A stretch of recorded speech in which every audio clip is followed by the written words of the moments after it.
Hey guys, Miss Ashton here. It's officially October and that means it's spooky season.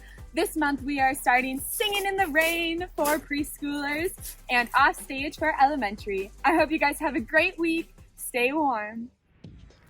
Are you always you? Let me try that again. Are you always the same you, no matter who you're with? It's tempting sometimes to wear two different faces in two different places. You're polite to your teacher, but you snap at your mom. Or you answer every question in small group, but you don't speak up when a kid at school is being bullied. Or you're always careful with screen time at home, but at a friend's house, you visit websites your parents haven't okayed. You tell yourself you're not lying. Not really, not with your mouth, but your actions say that you're two different people. Instead, you can choose to be truthful in all you say and do. Treat everyone with respect, not just the people who can help you. Choose to always obey your parents, even if they're not around. And if you love building epic Lego creations at home, don't pretend at school you don't like Legos because it might not be cool. When you choose to be the you that God made you to be, no matter where you are, others can see God at work in you. That's why integrity is an amazing way to worship God with your life. Because worship is about more than just singing loud. It's all about living loud.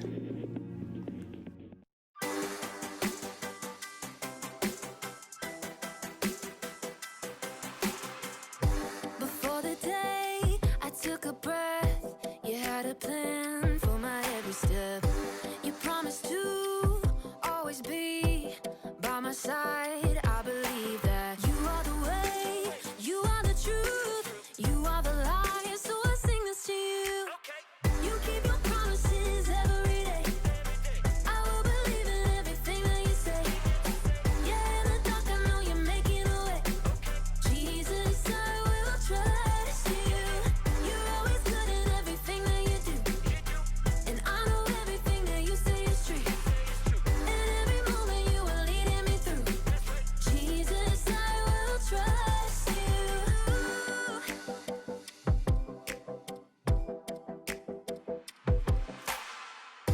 I wanna be honest and true and do what's right the way you do.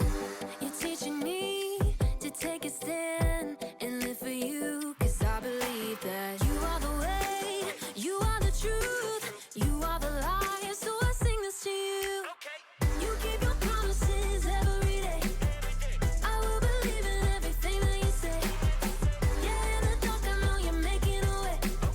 Jesus, I will trust you. You're always good in everything that you do, and I know everything that you say is true. And every moment you are leading me through. Jesus, I will trust you. Even in the moments I feel alone, I know I can. Trust that you're working and holding my world in your hands.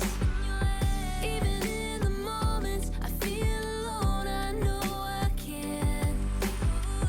Trust that you're working and holding my world in your hands. You are the way, you are the truth, you are the life, so I sing this to you. You keep your promises every day. I will believe in everything that you say.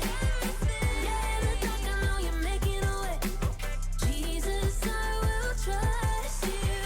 You're always good in everything that you do, and I know everything that you say is true. And every moment you are leading me through. Jesus, I will trust you.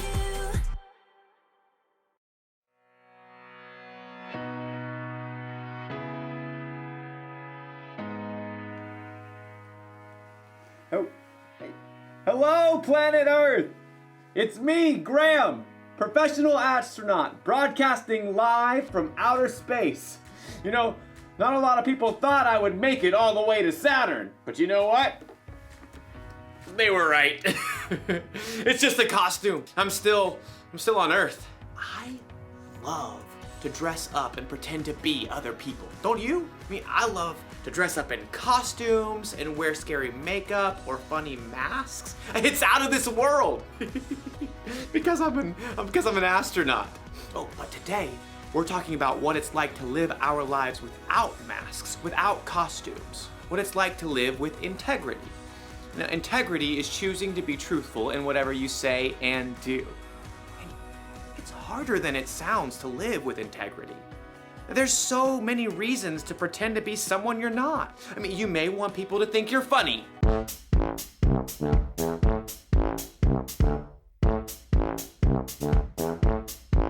You may want your teachers to think that you're smart.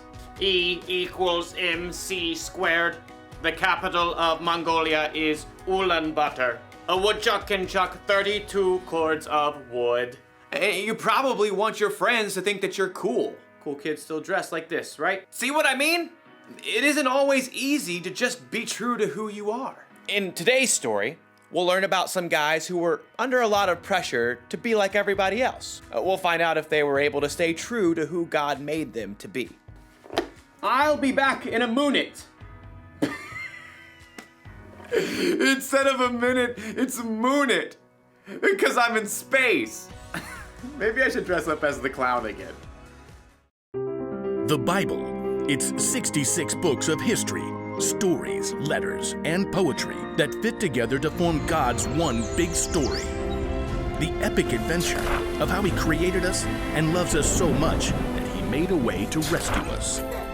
As we travel through the Bible, from Genesis to Revelation, we discover people who met God and found their lives changed forever. Now, for an amazing story, inspired by the book of Daniel. Chapter 1. Daniel was only a very young man when King Nebuchadnezzar of Babylon conquered the land of Judah. Nebuchadnezzar made sure that God's people wouldn't rebel by taking Daniel and other young men from royal families in Judah and marching them back to Babylon with him. Will we ever see our home again? Daniel's friends were just as scared and confused as he was. Where will we live? What will he do to us? I sure hope the food is decent. Daniel tried to reassure them as the imposing city gates rose ahead. God will be with us, whatever happens. The king chose the brightest and best young men from Judah and ordered that they receive special training. After 3 years, you will get to be very important and serve me. The chief official Ashpenaz took charge of Daniel and his friends. Tut tut. Those wishy-washy Hebrew names just won't do. You need new ones. New what? Names. Let's see. Daniel, we'll call you Belteshazzar. And you three will be Shadrach, Meshach, and Abednego. Are those names, or is he just sneezing? You'll learn our language, of course. And all the Babylonian writings? Daniel's heart sank as he realized what was happening. The king wanted Daniel and his friends to forget they were God's people. He wanted them to become Babylonians. But Abednego was worried about something else. Hey, I'm about to starve. Any way we can get a bite to eat? Right this way. Ashpenaz led Daniel and his friends to a big table set with mouth-watering foods. Steak. Or those Babylonian buffalo bites. The cake's got at least 9 layers. Only the best, straight from the king's table. Oh, the food smelled delicious. But Daniel pulled his friends aside. Guys, if this food is from the king's table, that means it's been offered to false gods first. Uh-oh, not good. Our new names and training are one thing, but if we eat this food, it's like we're saying we're okay with false gods. But we gotta eat something, man. We can ask for different food, simple stuff that hasn't been offered to the false gods. But that chocolate cake! Abednego? Okay. Daniel and his friends turned back to Ashpenaz. They tried to ignore the delicious smells wafting from the table. This all looks great, but could we eat something that's not from the king's table? It doesn't need to be anything fancy. The king is my master. He's decided what you must eat and drink. What if you don't eat this and he sees you looking worse than the other young men? He might kill me. No matter what Daniel said, Ashpenaz was too fearful to listen, so Daniel approached the guard assigned to take care of them. Please, just test us for 10 days. Give us nothing but vegetables to eat and water to drink. See how we look then. Well, if Brussels sprouts are your thing. For 10 days, the guards gave Daniel and his friends nothing to eat but veggies and water. I could get into the habit of cabbage. I like broccoli, probably. Pass the peas, if you please. I just want a hamburger. Let me tell you, it wasn't easy to say no to all those delicious foods the other young men got to eat. But at the end of 10 days, the guard called everybody out. Line 'em up. He strode past the other young men. Good, good. I can see you've been eating well. When the guard reached Daniel and his friends, he stopped in surprise. What? You've been eating rabbit food, but you look even better fed than the others. Daniel smiled. God had helped them grow strong even without eating the food offered to false gods. Okay, fine. You can keep eating veggies and water. Rats? Thank you. God continued to give Daniel and his friends knowledge and understanding as they studied, and at the end of their training, they were brought before the king. Let's see what you know. How many inches in a meter? 39.3701. What do you call a group of porcupines? A prickle. If it takes 8 men 10 hours to build a wall, how long would it take 4 men? No time at all, because the wall's already built. How are you all so smart? The one true God gives us wisdom. Well, we'll see about that. Anyhow, you're 10 times smarter than my other advisors. You get to be very important and serve me. Daniel and his friends eventually became the king's most trusted advisors, and even though they served the king of Babylon, they never stopped standing strong for the one true God in everything they said and did.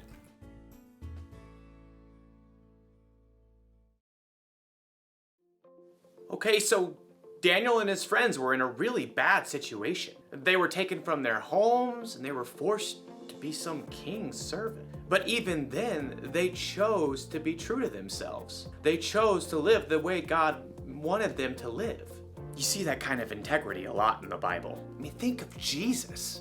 He was always true to himself. Jesus could have gone along with the crowd, but instead he lived the way he knew was true, even when it meant giving up his life for you and me. So how can we be true with our lives? Well, it's great if you want people to think that you're fun or funny, but not if it means, say, hurting someone's feelings to get a laugh.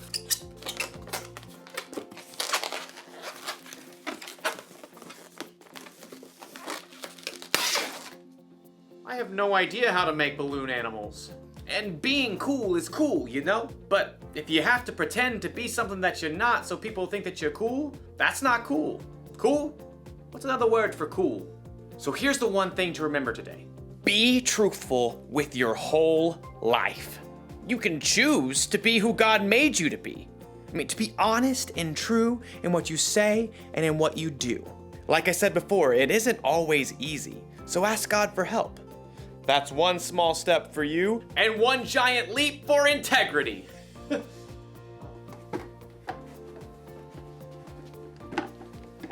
Goodbye.